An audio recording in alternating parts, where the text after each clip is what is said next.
Kembali di Anda ya. Oke, yang. Halo, what's up guys? Kembali di channel kami di Okaya. Oke, yang. Jangan lupa komen, share, and subscribe. Di video kali ini kita akan merequest video setan. Sini alur cerita wanita yang menjadi guru parahan. Kita mau nonton YouTube, Nona. Di sini guys kita kasih aja kan. And a half hours later, a few inches later, day 2, day 3, day 4. A few moments later, Oh, jaringan ya guys. 1 eternity later, 3 days later, 12 seconds later, 3:28 a.m. 3 weeks later, many months later. So much later that the old narrator got tired of waiting and they had to hire a new one. Tomorrow for sure. Eventually, 12 o'clock midnight.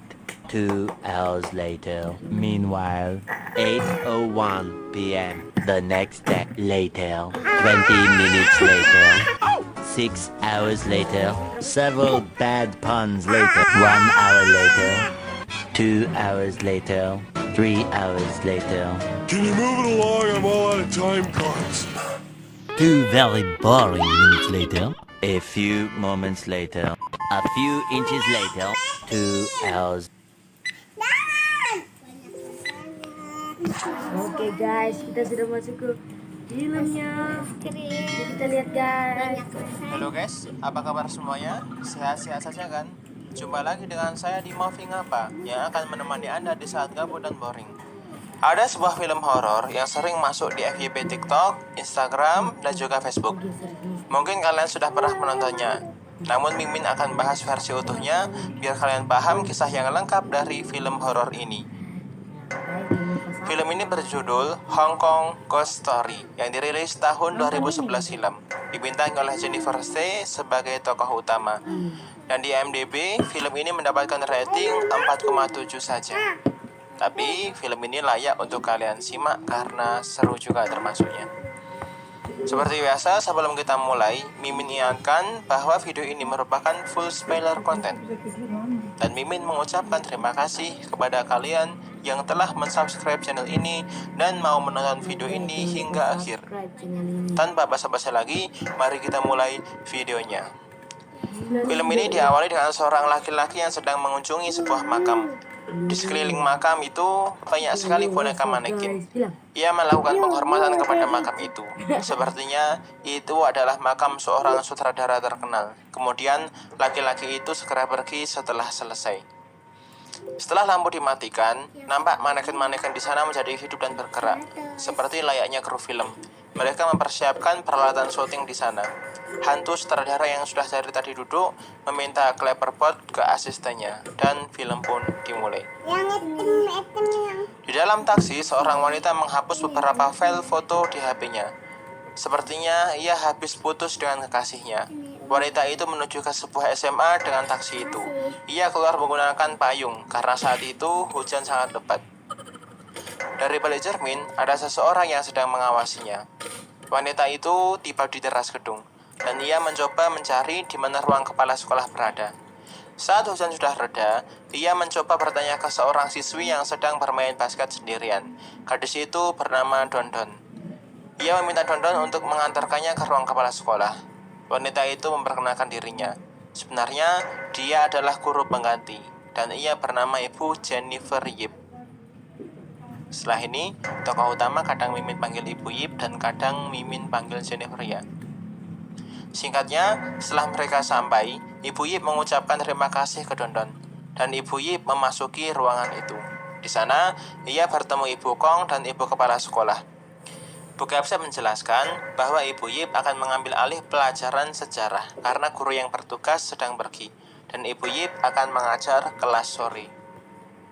Scene berganti di sebuah jembatan penyeberangan. Jennifer menaiki jembatan itu, dan di atas ada mantan kekasihnya yang bernama Chung. Chung menyetop Jennifer dan meminta untuk balikan. Akan tetapi ia tidak mau, karena memang sebelumnya Chung suka bertindak kekerasan kepadanya. Akhirnya ayah Jennifer menyelamatkan putrinya. Dan di rumah, ibu Jennifer menasihatinya. Dulu, gara-gara Chung, ia tidak bisa mengajar selama 3 tahun. Chung menjadi seperti itu gara-gara sering mabuk. Dan ayah Jennifer memintanya untuk tidak takut dan tidak segan apabila Chung menyetopnya lagi di jalan. Di pagi harinya, Ibu Yip datang ke kantor lagi. Karena di kantor sepi, ia mendapatkan pesan tertulis dari Ibu Kong bahwa di hari pertamanya, Ibu Yip sedikit mengajar dulu saja agar ia bisa beradaptasi. Dan tempat mengajar Ibu Yip adalah kelas F4E. Bu Kong memperingatkan juga bahwa anak-anak di sana sedikit nakal, jadi agar ia berhati-hati. Ibu Yip berjalan menuju tempatnya mengajar. Ia mencari-cari di mana kelas F4E berada, namun tak kunjung ketemu. Di atas tangga, ia berjumpa lagi dengan Dondon, dan Dondon menunjukkannya ke kelas itu. Saat masuk kelas, anak-anak bermain-main sendiri. Ada yang duduk di atas meja, ada yang berantem, dan lain-lain. Bahkan saat Ibu Yip mulai pelajaran, anak-anak itu tidak memperhatikannya. Dasar gak ada akhlak. Beberapa murid mengucapkan kata-kata yang menyinggung Ibu Yip, dan yang laki-laki bahkan ada yang menggodanya. Karena pelajaran sudah selesai, Ibu Yip kembali ke kantor. Di sana, ia berjumpa dengan Ibu Kong. Saat pulang sekolah, Ibu Yip melihat beberapa muridnya di tempat yang ramai. Ibu Yip membuntuti mereka. Anak-anak itu ternyata sedang berada di sebuah kafe. Di sana, mereka akan disewakan ke om-om itu, dan om-om itu berani membayar mahal. Ibu Yip segera memergoki mereka. Karena kaget, mereka segera lari dari tempat itu. Namun Ibu Yip berhasil menangkap satu darinya, yang bernama Carol. Ibu Yip mungkin menerima perlakuan anak-anak itu di kelas kepadanya. Namun, ia tidak rela apabila ada muridnya yang menjual dirinya. Siswi itu tidak mau dinasihati olehnya, bahkan mengancam Ibu Yip. Dan Carol pun pergi dari sana. Scene berganti ke dalam kelas lagi. Ibu Yip yang sedang mengajar mencoba bersabar karena murid-muridnya nggak ada akhlak. Di sana ia tidak melihat Dondon dan ia bertanya ke Carol, siswi yang tadi malam ia tangkap bersama om-om. Saat Ibu Yip menanyainya, ada 2 siswa yang mengancam Ibu Yip. Udah habis, guys. Jangan sampai kejadian semalam dibocorkan. Kalau tidak, Ibu Yip akan tahu akibatnya. Di koridor, Ibu Yip melihat Dondon ke toilet. Namun saat ia mengajarnya ke dalam, ia tidak menjumpainya. Diceknya toilet itu satu persatu. Dan saat ia akan membuka pintunya, pintu itu terkunci. Saat itu juga, lampu tiba-tiba berkedip sendiri. Pintu toilet tertutup dengan keras. Air mulai menyembur. Kipas angin lepas memecahkan kaca dan hampir mengenainya. Dan ia melihat darah dari dinding. Saat hari sudah gelap, orang tua Jennifer mencarinya bersama polisi. Mereka mencari ke sekeliling sekolah dan Jennifer berhasil ditemukan di dalam toilet sambil ketakutan. Pagi harinya Jennifer masih dalam keadaan tidur. Ibunya yang kasihan menemaninya. Ayah dan ibunya ingin Jennifer tidak ke sekolah itu lagi. Jennifer yang tidur di kamar sendiri nampak ada tangan yang membelainya. Padahal di sana tidak ada siapa-siapa. Tiba-tiba telepon berdering. Jennifer mengangkatnya dengan perlahan. Ternyata itu adalah Ibu Kong yang sedang mencarinya. Jennifer hari itu minta izin karena kurang enak badan dan Ibu Kong pun mengizinkannya. Di hari berikutnya, Ibu Yip bersama Ibu Kong akan sarapan bersama. Ibu Yip meminta tolong kepada Ibu Kong agar ia menjaga anak-anak kelas F4E karena anak-anak di sana butuh perhatian lebih. Seketika, wajah Ibu Kong berubah pucat. Ibu Kong bertanya, kelas F4E? Padahal sebelumnya Ibu Kong meminta Ibu Jennifer agar mengajar di kelas F5A. Jadi ia heran. Ibu Yip yang melihat wajah Ibu Kong menjadi pucat bertanya, mengapa? Ibu Kong memberitahu bahwa di sekolah ini tidak ada kelas F4E. Jadi selama ini Ibu Yip mengajar di mana? Ibu Yip yang yakin bahwa ia mengajar di kelas F4E mengajak Ibu Kong ke sana. Namun saat mereka membuka kelas itu, Ibu Yip terkejut karena kelas itu adalah gudang dan kelas itu tidak pernah dipakai sudah lama sekali. Ibu Yip segera pergi karena heran. Ia meminta penjelasan ke Ibu Kong.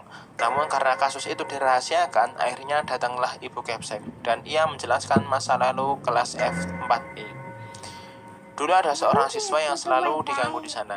Hingga suatu hari, ia membawa gas alam dan menyemburkannya ke semua siswa di kelas itu. Kemudian, ia menyalakan api yang membuat seisi kelas terbakar. Para karyawan gagal mematikan api itu karena api sudah menyebar ke semua penjuru. Akhirnya, sebanyak 14 siswa meninggal dunia saat itu juga, termasuk para guru. Dan sekolah pun sepakat untuk meniadakan kelas F4E. Mungkin Ibu Yip tidak pernah mendengar kasus itu karena ia sedang belajar di luar negeri. Setelah bercerita, Bu Capsek memberikan pilihan terserah apabila Ibu Yip tidak mengajar lagi di sana. 6.5 hours later. A few inches later. Day 2, day 3, day 4. A few moments later. Masih ingin mengajar One di kelas pagi eternity saja. later. 3 days later. Saat pulang, 12 ia berjumpa seconds lagi dengan later. Chung di tempat penyeberangan jalan. 3:28 Chung meminta balikan ke Jennifer. Ia meminta diberikan kesempatan lagi. Namun, karena Jennifer sudah muak, ia menolaknya. Saat di atas jembatan, Jennifer bertemu dengan Dondon. Wajahnya nampak lebam. Dondon memperingatkan ke ibu agar tidak pernah ke sekolah itu lagi. Dan ia pun pergi. Setibanya di rumah, orang tua Jennifer mengundang pendeta untuk mendoakan Jennifer, dan ia mengikutinya agar ia aman dari gangguan-gangguan setan. Di pagi hari, Ibu Yip kembali ke sekolah. Ia segera memasuki kelas F2A.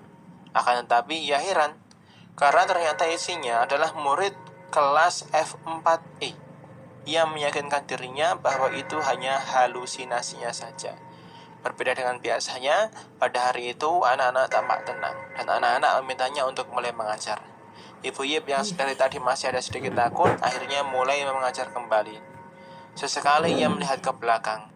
Ada anak yang menunjukkan diri aslinya, ada yang mengeluarkan lidah yang panjang, dan bahkan beberapa ada yang melayang untuk menakut-nakuti Ibu Yip. Ibu Yip yang takut segera berlari keluar, dan anak-anak merasa senang karena berhasil menakutinya. Ibu Yip berlari dengan kencang karena sangat takut. Namun saat ia berada di depan gerbang, ternyata gerbang itu sudah tutup. Ketika ia melihat jam, ternyata sudah jam 5 sore. Padahal Ibu Yip tadi berangkat hanya pagi. Dan setelah ia berhasil membuka gerbang itu, ia segera pulang. Setelah turun dari bis, Ibu Yip melihat Dondon di tangga. Ia segera menghampirinya dan bertanya, "Kenapa kelas F4E sangat aneh? Apakah kamu manusia atau bukan?" Dondon memperingatkan agar Ibu Yip jangan ke sekolah lagi. Namun Ibu Yip merasa bahwa ia dilindungi Tuhan. Dan Dondon mengatakan bahwa itu adalah sia-sia. Dan ia pun pergi. Saat Jennifer di atas, ia kembali bertemu Chung. Ternyata dari tadi Chung memperhatikannya. Chung memberitahu Jennifer bahwa ia telah memvideonya yang sedang ngobrol sendiri. Dan Chung menanyakan apakah Jennifer baik-baik saja. Akhirnya, Chung mengajak Jennifer pergi ke temannya yang ahli dalam hal itu. Di sana, Jennifer diberi pencerahan dan diberi sebuah pusaka, agar ia menggunakan pusaka itu di saat genting saja. Jennifer pulang ke rumahnya. Di sana ada pesan bahwa orang tuanya sedang pergi menjenguk neneknya. Tiba-tiba telepon berdering. Saat diangkat, ia mendengar suara hantu kelas F4E. Dari ponselnya juga demikian. Bahkan keluar bayangan aneh. Dan dengan alat pusaka yang ia bawa, ia menusuk hantu itu dan ia pun berhasil. Di pagi harinya, Jennifer terbangun dari tidurnya. Pusaka itu berada di sebelahnya. Tiba-tiba terdengar ada tetangga yang mencarinya. Tetangga itu memberitahukan bahwa ibunya menelepon Jennifer, namun tidak diangkat. Jadi ibunya menelepon Jennifer lewat tetangganya. Saat di panggilan, ibu Jennifer mengatakan bahwa ia mendapat pesan darinya agar ia menemui Jennifer di sekolah. Karena ada hal penting yang ingin Jennifer sampaikan. Padahal, Jennifer tidak mengirimi pesan sama sekali. Dan di sekolah, ibunya ditemani oleh kedua muridnya, yakni Carol dan Okawa. Dan Carol meminta agar ia sendiri yang mengobrol dengan Jennifer. Dan waktu itu, Carol menyuruh agar Jennifer segera ke sana, karena ibunya sudah berada di tangannya. Akhirnya, Jennifer pergi lagi ke sekolah itu. Di sana, ia mencari Bokong, namun tidak ada. Dan ada Dondon yang memberitahukan bahwa mereka telah menculik ibunya. Saat tiba di kelas, nampak hantu-hantu itu sudah berkumpul di sana. Dan ibu Jennifer berada di atas jendela. Jennifer akhirnya mengeluarkan pusakanya. Karena hantu itu takut, Carol segera menyuruh Okawa untuk mendorong ibunya. Akhirnya, ibu Jennifer jatuh dan meninggal di tempat. Sambil membawa pusaka, Jennifer yang kesal menebas semua hantu itu. Satu persatu hantu itu musnah. Dan beberapa seperti ada yang memohon agar Ibu Yip tidak membunuh mereka. Namun Ibu Yip membunuh mereka semua. Beberapa saat kemudian, ambulan pun tiba. Ayah Jennifer datang dan bertanya, kenapa putrinya? Polisi memberitahu bahwa putrinya membunuh 14 murid kelas F4E. Bahkan polisi pun terheran-heran, karena sudah lama tidak ada kasus seperti ini. Jennifer dari tadi bergumam bahwa mereka telah membunuh ibunya.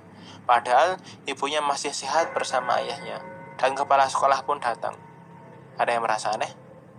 Polisi memberitahukan bahwa Jennifer mengaku sebagai guru di sekolah ini. Namun, kepala sekolah tidak merasa memiliki guru yang bernama Jennifer. Jennifer menyangka bahwa laki-laki itu bukanlah kepala sekolah. Ia berkata bahwa kepala sekolah sebelumnya memberitahunya ada 14 murid dari kelas F4E yang meninggal, dan asistennya mengatakan hal itu terjadi 20 tahun yang lalu. Kepala sekolah itu mengatakan bahwa untuk mengenang orang-orang yang meninggal, ia memasang memorial di sana. Namun ia menutupnya. Jennifer yang melihat foto itu berkata bahwa mereka lah yang melakukannya. Polisi membawa barang bukti berupa obeng. Saat ditanya siapa yang memberinya, Jennifer menjawab bahwa itu adalah pemberian Chung dan masternya. Dan kisah pertama pun selesai, ditutup oleh hantu sutradara tadi yang telah selesai memainkan film ini. Gimana filmnya? Seru kan? Awalnya memang terlihat biasa-biasa saja, namun di endingnya kita disuguhkan dengan plot twist yang menarik. Jennifer yang lemah iman dipermainkan oleh hantu-hantu yang mengganggunya. Pelajaran yang dapat diambil, jangan sampai Anda lemah iman dan suka berpikiran kosong, atau Anda akan sering dihantui oleh makhluk itu. Mungkin ada yang ingin ditanyakan oleh kalian, mengapa hantu itu memilih Jennifer dalam hal ini? Ya, karena sebenarnya hantu itu hanya iseng-iseng saja, dan mereka mendapatkan mangsa yang empuk dan lemah imannya. Akhirnya, hantu itu memanfaatkannya. Kemana para guru dan kepala sekolah yang asli? Jennifer masuk kelas sore, jadi guru-guru dan kepala sekolah sudah pulang semua. Apalagi Jennifer diberi ilusi oleh mereka, sehingga semakin ia tidak menemukan guru yang lain. Dari mana obeng yang ditemukan polisi sebagai barang bukti? Sebenarnya, pusaka yang selama ini diberikan Chung tadi adalah obeng itu. Dan 2 hari sebelum obeng itu diberikan oleh hantu Chung kepada Jennifer, Chung sudah bunuh diri dengan menusukkan obeng itu ke lehernya. Sebenarnya ada sedikit kesalahan dalam film ini sih, tapi nggak apa-apa juga sih. Ya, ini korban yang tewas di kelas F4E sebanyak 14 bersama gurunya. Padahal di foto akhir film sejumlah 18 ditambah 2 orang guru. Itu saja yang ingin Mimin sampaikan. Jangan lupa untuk subscribe dan nyalakan tombol loncengnya agar tidak tertinggal video terbaru. Nonton alur ceritanya di Moving Apa? Moving Apa? Ngopi oi ngop. Oke guys, sekian dari video kami. Jangan lupa like, comment, share, and subscribe. Okay, See you next time.